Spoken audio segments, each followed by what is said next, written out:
Russia is consistently showing its position. It wants to destroy my nation and destroy our ability to be our own state. The point here, any kind of a peace in which we accept any version of their suzerainty will mean war in some time without instruments to try and defend it. Speaking through a translator, Volodymyr Zelensky also claimed Russian forces are indiscriminately bombing cities.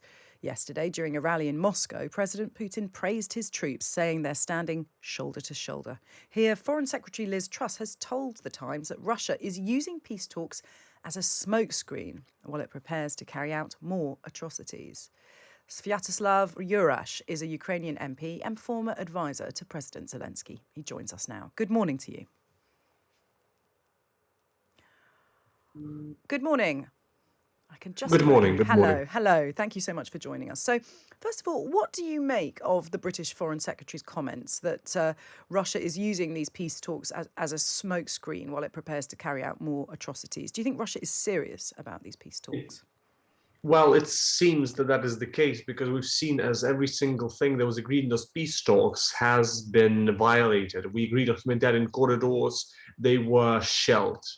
We agreed on steps with ceasefire in some places, it was not kept. So the point here is that, again, Mr. Putin is very clear, but his ambition has always been, as far as Ukraine is concerned, he wants our state destroyed, he wants our nation subjugated. And he now is openly trying to do that by invading biggest European country and trying to destroy it with means unseen since Second World War in Europe. So the point here is that it's very hard to imagine that he will back down because he might lose face. And for dictators, that means much more than anything else they can do. There was relative calm overnight in Kyiv and also in Lviv after the bombing the night before. What should we read into this then? Do you think Russia is regrouping? It is by no means calm in Kyiv. The point is we've repulsed the Russian forces out of Kyiv and they are fighting for the outskirts to try and cut the city off from the supply line. So we are taking back different towns they tried to capture or captured. And the point there is people there are dying every single day. I've been to the morgue yesterday and it's a grisly sight, which shows you that there's no sign of calm as far as Kyiv is concerned. And it's very much a town that is preparing for defense and all our defense. If Russians throw more troops into the battleground, the Kyiv will become for them.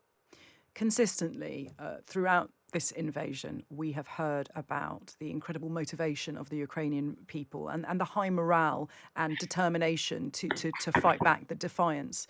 But when, as you say, morgues are filling up with bodies, when we hear about neighbours burying people where they fall in Mariupol, how sustainable is that high morale?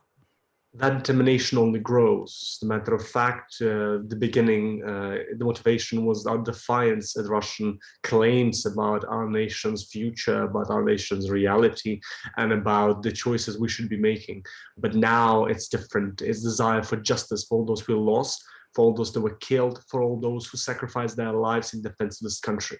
And we cannot let that sacrifice go without realizing their basic ambition, that our nation remains free, sovereign, and becomes once again integral. So what needs to happen for things to move forward? Russia needs to get out of my country, very simply. How will we get Russia to get out of your country? Now we are fighting for that. We are fighting for that. They are losing the forces in their tens of thousands. Their thousands are captured. We destroy them. Oh, we seem to have lost the line there to Sviatoslav Yurash, Ukrainian MP. We're going to try and get that back. I hope we can get that back. He's Ukraine's youngest MP. He's incredibly impressive, isn't he? I think he's 26 years old, incredibly impressive and he's a former advisor to President Zelensky. But the pure defiance in his voice there. And I hear that he is back.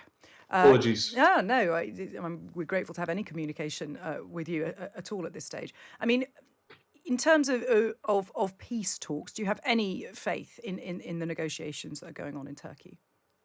Well, we began with desire for peace talks. We kept these peace talks for 8 years as far as the East, war in the East is concerned, and the Russian demands either to acknowledge the territory they have occupied, or for us to lose our constitutional clarity about our pursuit of NATO and the EU is unacceptable.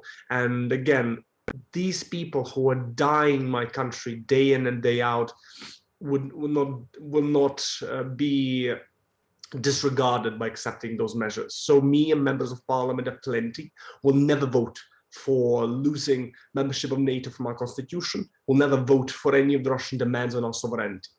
You'll never vote for it, even if it might mean lives being saved in Ukraine and Russia moving back from the invasion.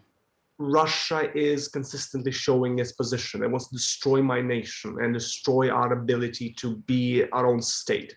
The point here, any kind of a peace in which we accept any version of their suzerainty will mean war in some time without instruments to try and defend it. Let me remind you, the Ukraine got its territorial integrity and independence guaranteed when we gave up third biggest nuclear arsenal in the world.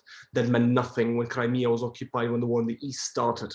And now we cannot accept any more of those guarantees as the only version that can try and save us. We are saving ourselves now, and we are waiting for all these bodies that are coming up on your TV screens every single day to amount to enough so that conscience of your leaders moves into the direction of supporting us in this battle for international law. President Zelensky has been told that Ukraine's candidacy to join the EU could be accelerated. How will that help you?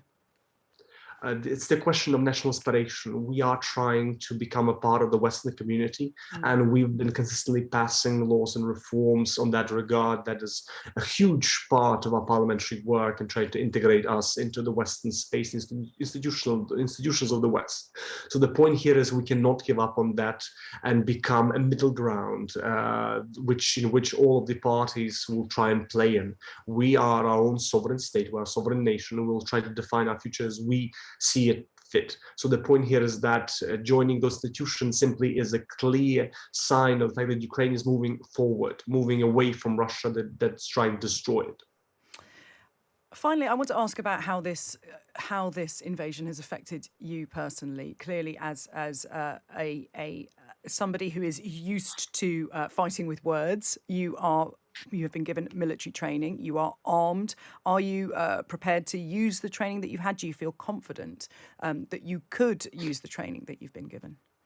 I have been in the shootouts in Kiev. I have been in the areas of shelling. I have witnessed death of very close people to me already in this conflict. So the point is that as far as the battle is concerned, if you are staying in Kiev, you're part of this battle, and everyone is a soldier now.